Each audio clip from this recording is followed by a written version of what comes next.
Well, hello there, and welcome to this episode of the Terri Cole Show. I'm so glad that you are here. And I want to start by asking you a question, and I really want you to be honest with your answer for yourself. When someone approaches you, they want to tell you they have a problem with something that you did, they want to talk. Do you find yourself becoming defensive?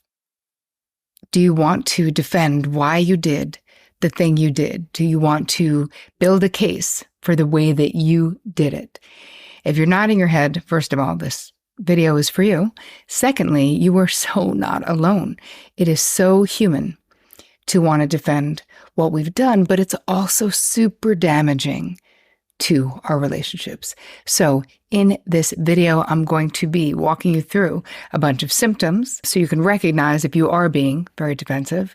And then I'm going to walk you through the reasons why we want to change it and then things that you can do to change it. So before we get into all of that, if you happen to be new to this channel, hello. And welcome. I'm so glad that you're here. Please make sure you introduce yourself. Don't forget to subscribe and hit the bell icon so that you will get notified every time I roll out something new, which is every Tuesday, which is a new video of content like this one, and every Thursday, which I have interviews with experts in different fields. A lot of it is mental health and wellness, just stuff that I'm interested in. And really, I do it all for you guys, and I wouldn't want you to miss a thing. Also, you guys, don't forget Boundary Boss Workbook. .com. Go there. Please pre-order the Boundary Boss Workbook. We're taking pre-orders right now. They're very important to what I'm doing, to my success, to me as an author. So if you want to support it, buy it as a gift for someone. Even if you don't like workbooks, someone else will like it. It's amazing. By the way, I'm super proud of it. We worked our asses off on it. So please, it's Boundary Boss Workbook. That is the URL that you need to go to. Let's move on into today's episode, shall we? So we're going to start with one of my favorite quotes about defensiveness from one of my favorite therapists. Her name is Dr. Harriet Lerner, and she says, defensiveness is the arch enemy of connection and intimacy. She also says, defensiveness is the arch enemy of listening, which it is. I love both of those quotes. So what does it mean to be defensive? Let's just break it down a little bit before we get into symptoms and understanding and problem solving. So according to dictionary, online dictionary, the quality of being anxious to challenge or to avoid criticism. So this is what we're doing, right? And then the second explanation is behavior intended to defend or protect. So the first says their supporters have reacted with defensiveness and hostility to the disclosure, right? Just fake sentence. And then the behavior intended to defend or protect, defensiveness of the hive was related to the size of the colony, right? So we look at it differently, but as human beings, when we're being defensive, we're also intending to defend and protect ourselves, our ego. We don't want to be vulnerable. We don't want to be wrong. We don't want to get into a conflict with others. We don't want to be rejected. Like there's so many reasons why. And when you're automatically defensive, it's like a reaction because we're afraid of criticism. We're afraid for someone to tell us that we're doing something wrong. Many of us, I certainly was in my younger years, for sure. I've worked really hard on not being defensive because I've seen the damage that it does to relationships, and I don't want it doing that damage to my relationships, you know? So my favorite definition or like term defensiveness comes from a woman named Sharon Ellison.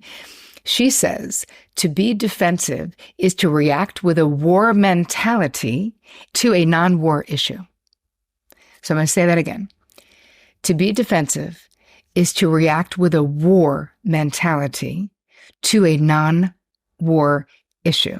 So it is the tendency to be really sensitive to comments and criticism, to deny and refute them. When we feel threatened, our fight, flight, freeze, fawn response gets activated, flooding our system with adrenaline. So this is not just a psychological or emotional experience that we're having. We are having a physiological experience when we are becoming defensive. So now we've got all this adrenaline going around. So first of all, we have to just normalize the experience because it is normal to want to protect ourselves, right? But we have to be able to discern between real danger, like an imminent attack, right? Actual danger, physical danger, and what our ego perceives as danger, like being wrong or fearing embarrassment, looking foolish. You don't want to make a mistake in front of people. We can feel similarly physically activated and threatened in both of those situations. But if it's not an imminent attack, we are responding, as Sharon says, with a war mentality, like life or death, to a non-war situation, right? Which is what we want to change. So what are the symptoms of being defensive? So you're going to check, and I'm going to put this in the guide, terricole.com/guide. So you're going to be able to check the boxes and see how defensive you are, right? It depends on how many boxes you check, which will indicate. So let's see, you silently go over a list of reasons why the negative feedback you've gotten isn't true, right? These are things, and I don't necessarily have to read them all, but I'll give you a bunch. You start quickly listing a series of points to justify your behavior. I definitely used to do this. When I was an assistant at a talent agency many years ago, decades at this point, I didn't understand about defensiveness. I was young. I was in my early 20s. I'd had a little bit of therapy, but I really wasn't self-reflective. I wasn't old enough. I hadn't lived long enough to be. And I was very defensive. I didn't know it was defensiveness, though. I thought I was just explaining to my boss why I was doing something the way that I was, but it was defensiveness. And he just, in my face, was like, Terri, I'm not interested in why you did the thing I didn't want you to do. I'm telling you the way I want you to do it, and I really don't appreciate your defensiveness. And I was like, oh my God, my boss, A, just bawled me out. I'm going to cry. B, he's so right. But I learned so much from that job and from that guy. Hi, Scott Sedita. He's out in LA teaching, acting. That was you, Scott. Shout out to you, my friend, writing books. He's phenomenally talented, but he was honest and he helped me be better. And in one way was being less defensive and recognizing how often in my life I was being defensive because I honestly sincerely didn't know. These are symptoms of defensiveness. You stop listening to what the other person is saying. You start blaming other people, right? You didn't give me enough time, or blaming someone else like Jenny didn't do her part type of a thing. Again, we're trying to we're defending ourselves, defending our position. You start feeling anxious the moment someone starts to give you feedback. Like you almost feel it coming and you're like, You reply to most criticism with but, and then you want to fill in the blank of what excuse or what reason you gave. Or you respond by throwing someone else under the bus. Like Bob didn't do it his that way either, right? Again, defensiveness. You might become sarcastic to deflect that feedback, like you can almost make a joke or be like, oh, okay, queen, or whatever. You use closed body language, like crossing your arms or like towards the person, like your body is saying, get lost. So don't worry. If you recognize yourself in any of those, working on being less defensive is what we're doing in this episode. So here you're in the exact right place. So to establish the truth that when we are reacting defensively, we are feeling threatened. When we feel threatened, as we said before, fight, flight, freeze, fawn gets activated. So we want to be aware of and be able to sort of self-regulate that it's not necessary, right? Like there is, as my friend Lara Riggio would say, my energy worker bestie, there's no lions and tigers and bears about to jump on me or eat me. Like we are not in that type of danger. And yet it can feel so much like we are. So one way to stop being defensive, let's just move into some of the strategies that you can use to shift this in your own life if you feel that you're defensive in your relationships, is to take an inventory, right? Raise your awareness about how often and with whom do you react most defensively. I find that I usually don't act it out now at this stage of my life, but I can feel more defensive with people who I think are judgmental. So with other folks, if they ask me a question, I don't assume they're judging me. Or if they question why I did what I did, I don't assume a negative feeling. But with people who I've known to be judgmental in the past, I have a tendency to want to defend myself more because I feel more threatened by those people because I feel judged by those people. When we think about what is harmful about being defensive in a relationship, when you're regularly defensive, people stop wanting to share their truth about you with you, right? They just are like, ugh, it inspires other people to walk on eggshells around you, which does not invite deep conversations. It doesn't invite deep connections. So there really is a high cost of being defensive, and it can make you be lonely or feel lonely, even in your relationships.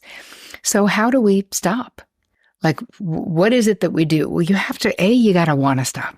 That's with anything, right? We raise our awareness, but there has to be a desire to do it better, to do it differently. So move from reacting, right? Because now you're going to be proactive and think about your defensiveness rather than just letting yourself go with it.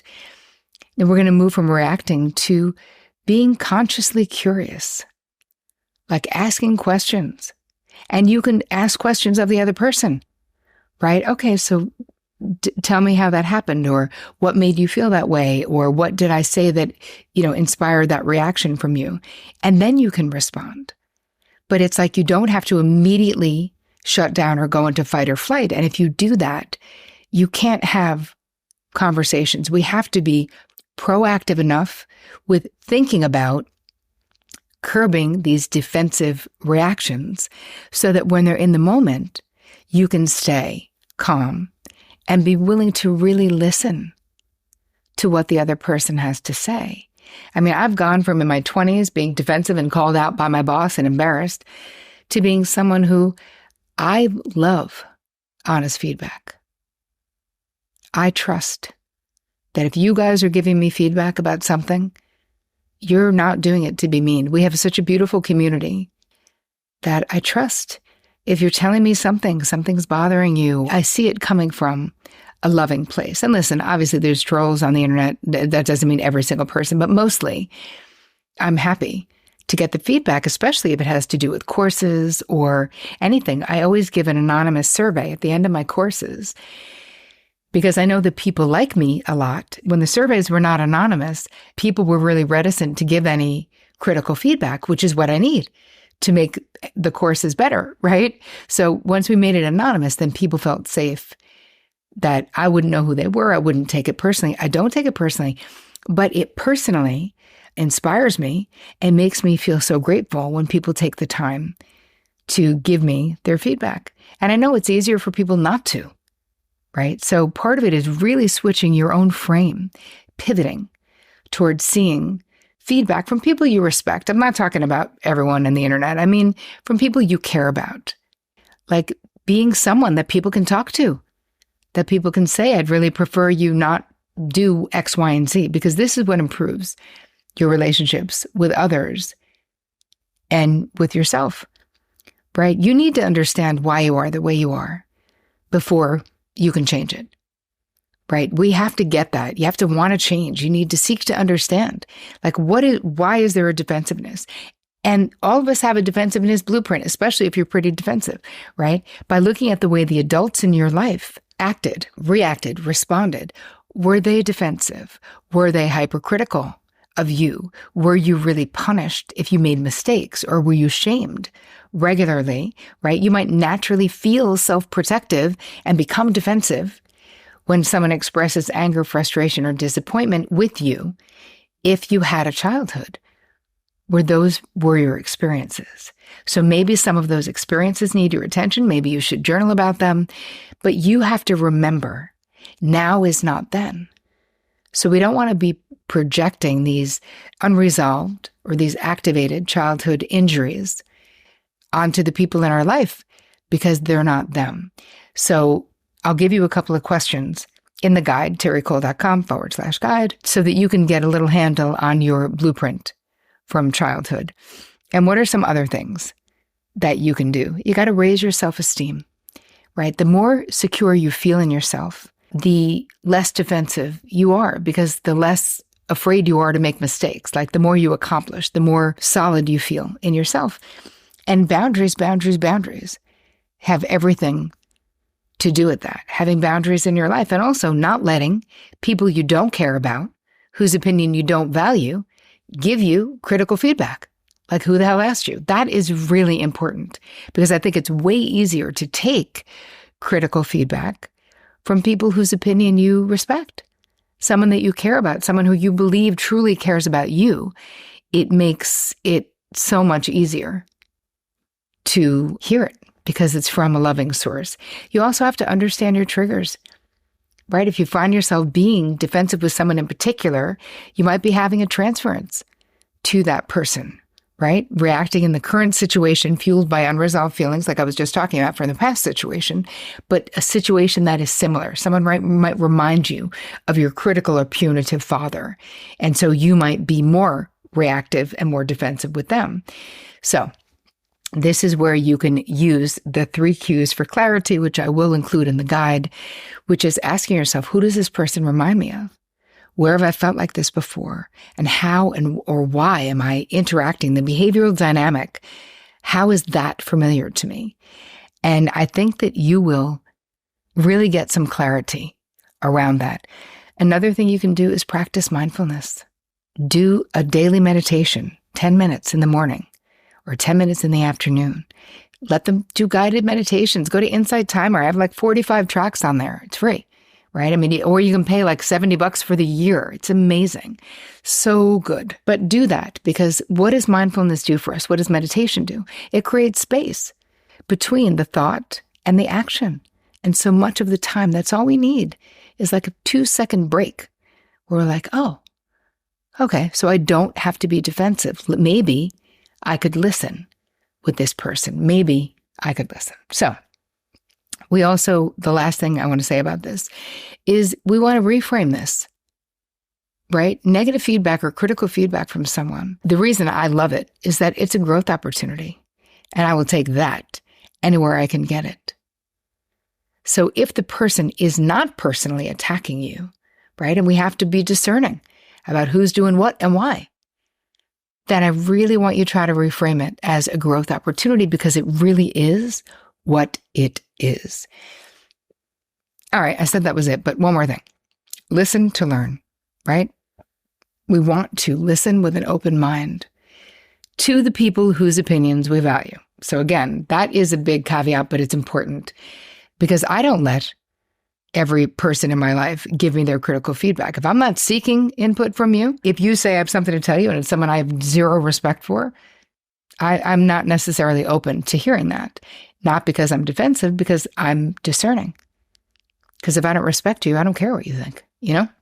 Anyway, life is too short. I got too much going on. You can't worry about what everyone thinks.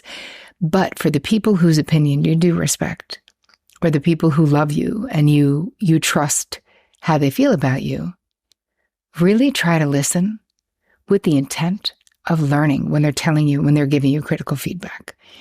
Okay, don't forget, go buy Boundary Boss Workbook. That's where you're going, boundarybossworkbook.com.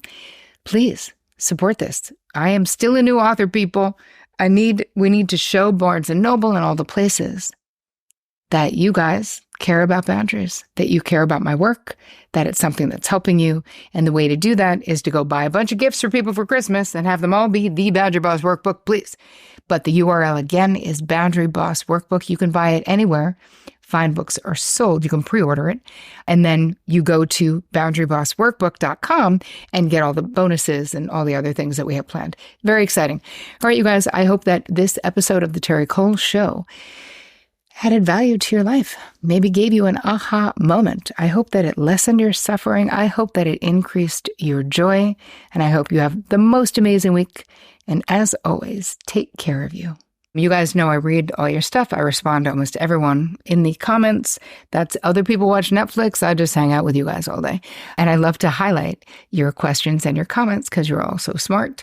So I want to say thank you to Deborah Wazek 7386. And this is under the video, How to Effectively Communicate During Conflict Without Making It Worse.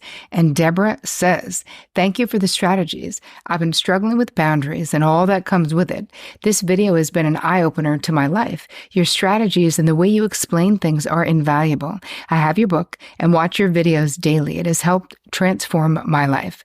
I am finally able to have space in the world and I'm learning how to live my life better. Wow, Deborah, that literally feel like I want to cry. That warms my heart so much. And I so appreciate you taking the time to write that, to share that. You don't know how many people, Deborah, you probably helped by writing that and sharing that. People look at comments and it makes them want to see more content and it makes them want to transform their lives. So thank you, thank you, thank you. I so appreciate you taking the time and I so appreciate all of you being here. I really do. I don't know what I'd be doing if you weren't here. I'd be doing something else, but not this, And I love doing this.